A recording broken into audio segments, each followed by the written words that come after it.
Salut à tous et bienvenue dans l'atelier du savoir. Bon, aujourd'hui, on s'attaque à un paradoxe qui va littéralement vous retourner le cerveau. C'est le genre de truc, vous savez, qui divise même les personnes les plus intelligentes. Chacun est sûr d'avoir la bonne réponse, mais personne n'est d'accord. Alors, attachez vos ceintures, ça va décoiffer.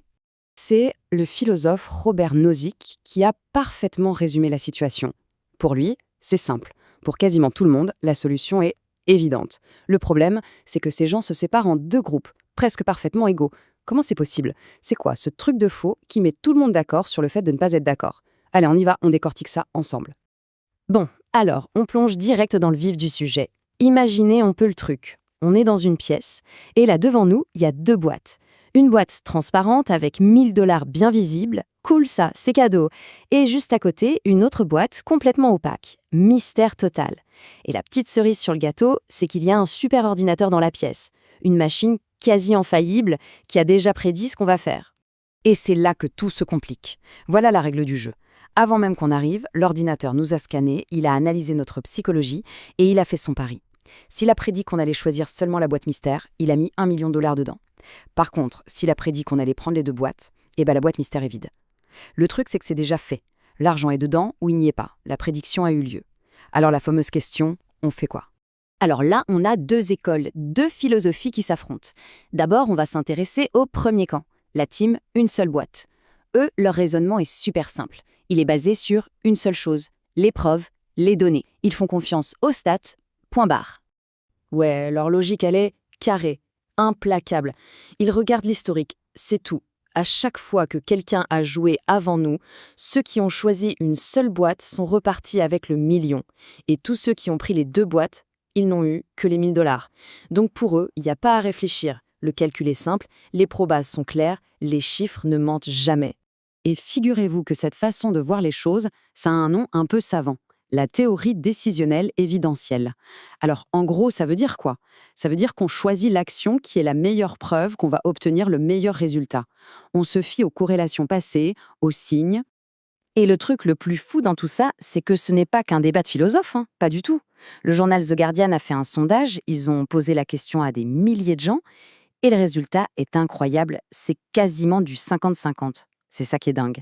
Il n'y a pas de réponse qui saute aux yeux. Ok, maintenant, attention, on change complètement de perspective. On passe à la team adverse, la team deux boîtes. Et accrochez-vous bien parce que leur logique est tout aussi solide, mais elle va à 180 degrés de la première. Pour eux, le passé, c'est le passé. Ce qui compte, c'est maintenant. Alors regardez ce tableau. C'est limpide.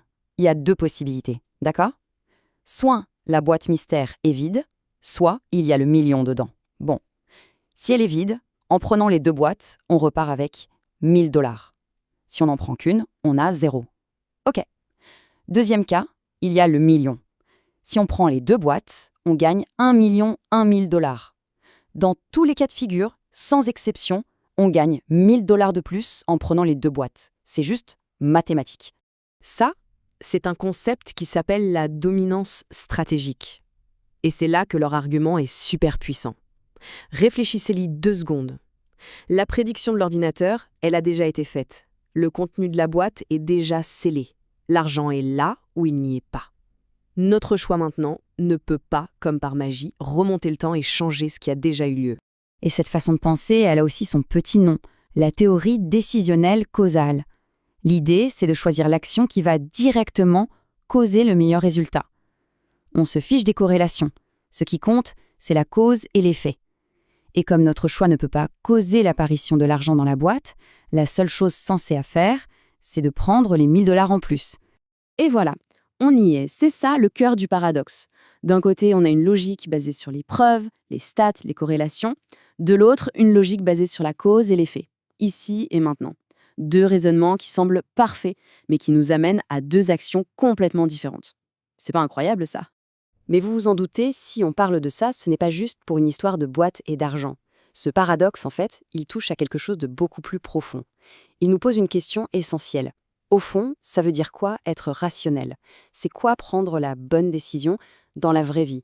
Et là, la team une boîte a un argument massu. Ils disent à la team deux boîtes, si vous êtes si malin, pourquoi vous n'êtes pas riche? C'est une super question, non? Si leur raisonnement est si parfait, Comment ça se fait qu'à la fin, ils se retrouvent toujours avec 1000 balles pendant que les autres sirotent des cocktails sur leur yacht? Ça remet en question toute notre définition d'une décision intelligente. En fait, cette situation, elle ressemble à un autre casse-tête très connu, le dilemme du prisonnier. Dans ce dilemme, si on ne pense qu'à soi, à l'instant T, la logique dit de trahir son partenaire. C'est ce qui rapporte le plus sur le coup. Mais si tout le monde fait ça, au final, tout le monde perd. Ça montre bien que ce qui est rationnel à un instant T n'est pas forcément la meilleure stratégie sur le long terme. C'est un peu le même débat ici. Et on peut pousser le raisonnement encore plus loin, à une échelle beaucoup plus flippante. Pensez à la guerre froide. La stratégie, c'était la destruction mutuelle assurée. En gros, chaque camp s'engageait à faire un truc complètement irrationnel. Si on m'attaque, je déclenche l'apocalypse nucléaire, même si ça me détruit aussi. C'était cet engagement préalable, cette menace d'agir de façon illogique qui a maintenu la paix. La clé, ce n'était pas l'action finale, mais la décision prise en amont. Et c'est peut-être là qu'on trouve une piste de solution. Et si la bonne question n'était pas « qu'est-ce que je fais là tout de suite devant les boîtes ?», mais plutôt « quel genre de personne suis-je ? Quelles sont les règles que je me fixe ?» On change complètement de niveau de réflexion en fait. Ça, c'est ce qu'on appelle le pouvoir du pré-engagement. En gros, la décision la plus rationnelle n'est pas celle prise au dernier moment, c'est celle qu'on prend en amont. C'est de décider de devenir le type de personne que le superordinateur va juger digne du million. Si on intègre la règle « je suis une personne qui ne prend qu'une seule boîte », alors, en moment crucial, on ne se pose même plus la question. On agit selon sa nature, et c'est cette nature qui nous fait gagner. Et voilà, on touche au cœur du sujet. La vraie rationalité, ce n'est peut-être pas juste faire le meilleur calcul à un instant T. C'est peut-être de choisir les principes, les règles, bref, le genre de décideur qu'on veut être sur le long terme. C'est beaucoup plus profond qu'un simple choix. Finalement, ce paradoxe nous renvoie à une question très personnelle. Quelles sont les règles qui guident nos propres vies ? C'est une question de fond, hein ?